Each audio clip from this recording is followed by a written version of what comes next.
Hello दोस्तों, hi नमस्कार, welcome to my YouTube channel. आप सभी का मैं अपने यूट्यूब चैनल पर बहुत बहुत स्वागत करती हूं। मैं रूपाली और आज आप सभी के लिए बीपीएससी जो एग्ज़ाम होने वाला है, चाहे वो किसी भी लेवल का दे रहे हों, पीआरटी, पीजीटी, टीजीटी, सभी में हिंदी सब्जेक्ट आपका पेपर 1 में तो आना ही आना है। तो आइए चलते हैं आज के प्रैक्टिस सेट की ओर। और आज का प्रैक्टिस सेट बहुत ही इम्पॉर्टेंट है सभी लेवल के लिए। और जिन लोगों ने अभी तक हमारे चैनल को सब्सक्राइब नहीं किया है, आप सबसे हाथ जोड़कर विनती है, प्लीज़ आप सब हमारा सपोर्ट करें, चैनल को सब्सक्राइब करें और वीडियो को शेयर करें। तो आइए चलते हैं क्लास की ओर। और सबसे पहले आज मैं यहाँ पर एक पैराग्राफ लेकर आई हूँ, जो कि उससे आपको आंसर्स निकालने हैं। तो आपको ये भी इस तरीके से भी सॉल्व करना सीखना होगा। आइए पैराग्राफ को पढ़ते हैं। पैराग्राफ कहता है, हरा भरा हो जीवन अपना, स्वस्थ रहे संसार, नदियाँ पर्वत हवा पेड़ से आती है बहार, बचपन कोमल तनमन लेकर आए अनुपम जीवन लेकर, जग से तुम और तुमसे है ये प्यारा संसार, हरा भरा हो जीवन अपना, स्वस्थ रहे संसार, वृंद लताएं पौधे डाली, चारों ओर भरे हरियाली, मन में जगे उमंग यही सृष्टि का उपहार, हरा भरा हो जीवन अपना, स्वस्थ रहे संसार, मुश्किल से मिलता है जीवन, हम सब इसे बनाएं चंदन, पर्यावरण सुरक्षित ना हो तो है सब बेकार, हरा भरा हो जीवन अपना, स्वस्थ रहे संसार। आइए क्वेश्चंस की ओर चलते हैं। क्वेश्चन क्या कहता है? हरा भरा जीवन का अर्थ है। हरे भरे जीवन से आपका क्या तात्पर्य है, ये आपको बताना है। तो क्वेश्चन का जो ऑप्शन कहता है वो क्या कहता है? ये कहता है कि हरे रंगों से भरा जीवन, दूसरा कहता है हरियाली युक्त जीवन, तीसरा कहता है खुशियों से परिपूर्ण जीवन, चौथा कहता है पेड़ पौधों से घिरा जीवन। तो इसका क्या मीनिंग हो जाएगा? तो यहाँ पर जो सही उत्तर हो जाएगा खुशियों से परिपूर्ण जीवन। ऑप्शन नंबर यहाँ पर सी सही होगा। अगले प्रश्न की ओर चलते हैं। अगला प्रश्न है हमारा, कौन सी चीज़ें बाहर लेकर आती हैं? कौन सी चीज़ें बाहर लेकर आती हैं? पहला है पहाड़ों की चोटियाँ, समस्त प्राकृतिक उपादान, पेड़ों की हवा या फिर नदियों की आवाज़। तो यहाँ पर कौन सी चीज़ें बाहर लाती हैं? तो ये है हमारा सही उत्तर, समस्त प्राकृतिक उपादान। यहाँ पर क्या है? तो नई बाहर लेकर आती है। अगले प्रश्न की ओर चलते हैं। कवि ने सृष्टि का उपहार किसे कहा है? पहला हरे भरे जीवन, प्राकृतिक सुंदरता और उससे उत्पन्न होने वाली खुशी, पौधों व डालियाँ, वृद्ध लताएं। तो यहाँ पर जो सही उत्तर होगा इस प्रश्न का वो होगा ऑप्शन नंबर बी, प्राकृतिक सुंदरता और उससे उत्पन्न होने वाली खुशी। आइए अगले प्रश्न की ओर चलते हैं। कवि यह संदेश देना चाहता है कि पर्यावरण संरक्षण में ही जीवन संभव है। दूसरा ऑप्शन, प्रकृति में पेड़ पौधे नदियाँ पर्वत शामिल होते हैं। थर्ड है चंदन के पेड़ लगाने चाहिए। डी है जीवन में सब बेकार है। तो यहाँ पर प्रश्न नंबर 34 का जो सही आंसर है वो है ऑप्शन नंबर 1, यहाँ पर पर्यावरण संरक्षण में ही जीवन संभव है। अगले प्रश्न की ओर चलते हैं। अभ्यागत शब्द में कौन सा उपसर्ग है? पहला है आ, दूसरा है अभ्य, तीसरा है अभि, चौथा है अभ्या। तो यहाँ पर कौन सा उपसर्ग है आपको ये बताना है। तो इसका जो सही उत्तर होगा वो होगा अभी। आइए अगले प्रश्न की ओर चलते हैं। अगला प्रश्न है हमारा, रमणीय में कौन सा प्रत्यय है? अनियर, ई, रम और डीए। तो यहाँ पर जो सही उत्तर होगा वो होगा अनियर प्रत्यय होगा, अनियर प्रत्यय होगा। अगले प्रश्न की ओर चलते हैं। श्री गुरु चरण सरोज रज, निज मन मुकुर सुधार, बरनौ रघुभर विमल जसु, जो दायकु फलचारी में छंद है, दोहा सोरठा रोला बरवे। तो 37 का जो सही आंसर है ऑप्शन नंबर 1, दोहा है इसमें। आइए अगले प्रश्न की ओर चलते हैं। अगला प्रश्न है, इन सब शब्दों में कौन सा शब्द हिंदी शब्दकोश में सबसे अंत में आएगा? सबसे अंत में कौन सा आएगा? पहला है क्लीव, दूसरा है क्रम, तीसरा है कृषक, चौथा है कृषाणु। तो यहाँ पर हिंदी जो हमारा शब्दकोश है उसमें सबसे अंत में क्या आएगा? तो यहाँ पर क्लीव सबसे अंत में आएगा। आइए अगले प्रश्न की ओर चलते हैं। अगला प्रश्न है हमारा, चराचरम में कौन सा समास है? पहला है तत्पुरुष, दूसरा है द्वंद्व, तीसरा बहुब्रीहि, चौथा है कर्मधारय। तो इस प्रश्न का सही उत्तर होगा द्वंद्व समास। चराचरम को जब संधि विच्छेद करेंगे तो चर और अचर, चर और अचर यानी दोनों मिला के क्या हो जाता है, चर, चराचर, यानी एक दूसरे का विलोम है, इसलिए यहाँ द्वंद्व समास हो जाएगा। अगले प्रश्न की ओर चलते हैं। अगला प्रश्न है हमारा, शब्द का अर्थ स्पष्ट करने हेतु कौन सा तरीका सर्वाधिक उपयुक्त है? पहला है वाक्य प्रयोग, दूसरा व्याख्यान, तीसरा भ्रमण, चौथा चित्र निर्माण। तो इस प्रश्न का जो सही उत्तर हो जाएगा वो होगा वाक्य प्रयोग। ऑप्शन नंबर 1 यहाँ पर सही उत्तर होगा। अगले प्रश्न की ओर चलते हैं। अगला प्रश्न है हमारा, भाषा शिक्षण की पद्धति नहीं है, कौन सी नहीं है? पहला है किंडरगार्टन, दूसरा मॉन्टेसरी, तीसरा डैक्राली, चौथा है अभिक्रमित अनुदेशन।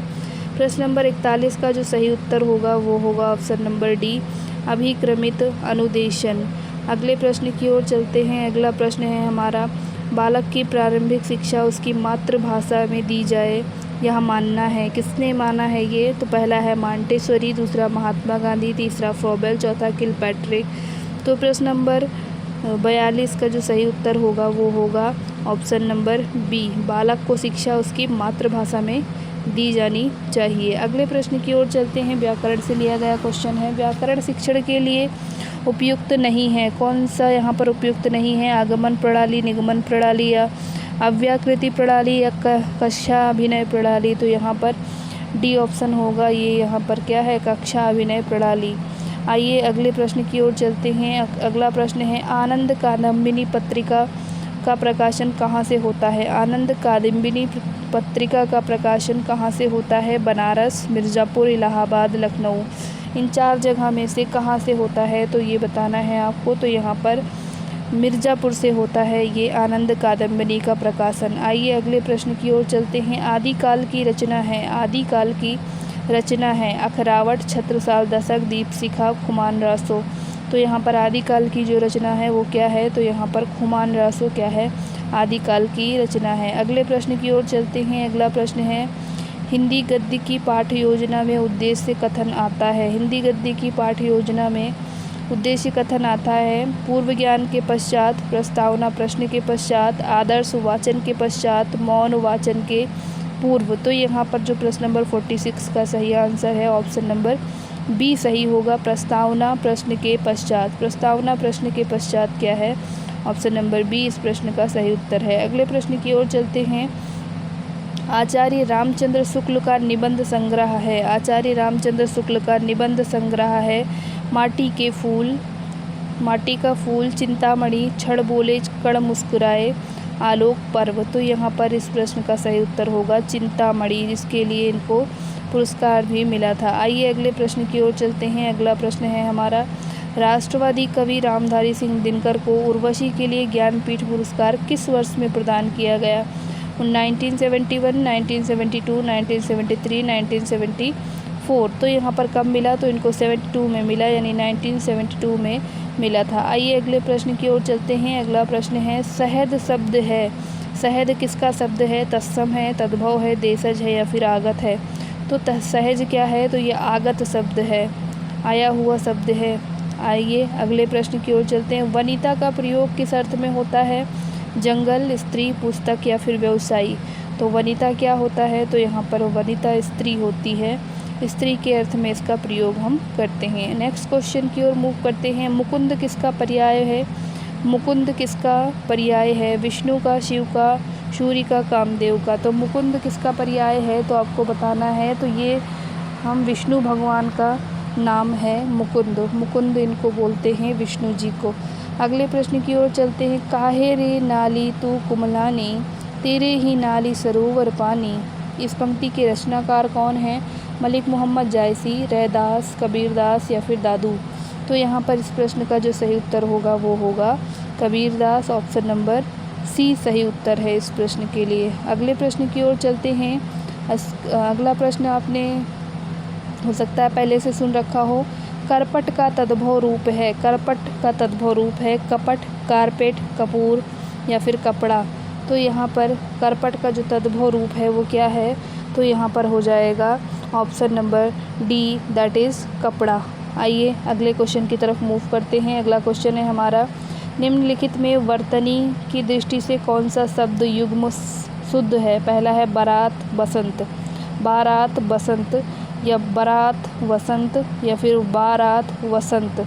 तो यहाँ पर जो सही उत्तर होगा वो होगा बारात और बसंत। ऑप्शन नंबर बी यहाँ पर सही उत्तर होगा। अगले प्रश्न की ओर चलते हैं। अगला प्रश्न है हमारा अर्ध स्वर है। अर्ध स्वर क्या है? या, वा, ई, ऊ, री, ली और री, शा।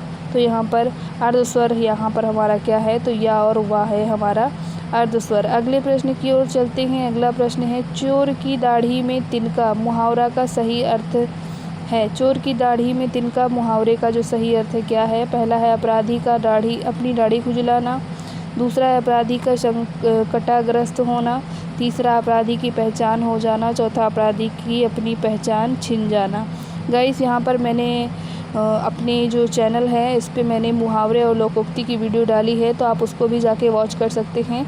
और जो एग्ज़ाम में आए हुए प्रीवियस ईयर एग्ज़ाम में आए हुए जो मुहावरे हैं लोकोक्ति हैं उनको मैंने उसमें शामिल किया है, तो आप जाके डिटेल में क्लास को स्टडी कर सकते हैं। तो यहाँ पर आइए चलते हैं।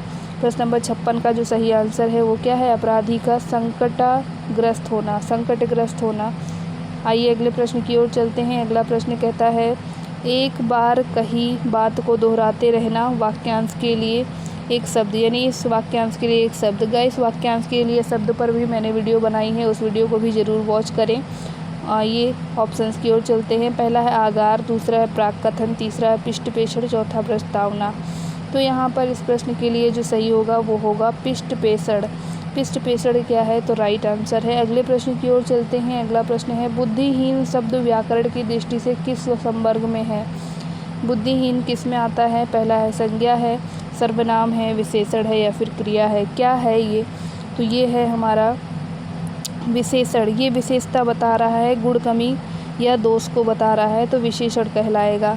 अगला प्रश्न है हमारा महोर्मी का संधि विच्छेद है। क्या है? महत प्लस उर्मी, महा प्लस उर्मी, महा प्लस उर्मी, ऊर्मी और महत प्लस मर्मी। तो यहाँ पर जो सही उत्तर होगा वो हो गया महा प्लस ऊर्मी, यानी कि ऑप्शन नंबर सी सही होगा। महा प्लस ऊर्मी यानी महोर्मी हो जाएगा। आज के सीरीज़ का अंतिम प्रश्न समष्टि का विपरीतार्थक शब्द है। विशिष्ट, अशिष्ट, अपुष्टि, व्यष्टि। तो यहाँ पर समष्टि का जो सही उत्तर हो जाएगा वो हो जाएगा व्यष्टि। Option number D. वीडियो कैसी लगी आपको कमेंट बॉक्स में कमेंट करके ज़रूर बताएं। कोई क्वेरी हो तो वो भी आप कर सकते हैं, किसी चीज़ का नोट्स चाहिए हो तो वो भी आप कमेंट करके हमें बोल सकते हैं। और जिन लोगों ने चैनल को सब्सक्राइब नहीं किया है आप सभी से रिक्वेस्ट है कि ज़रूर सब्सक्राइब करें, शेयर करें। Thank you for watching. नमस्कार, जय हिंद।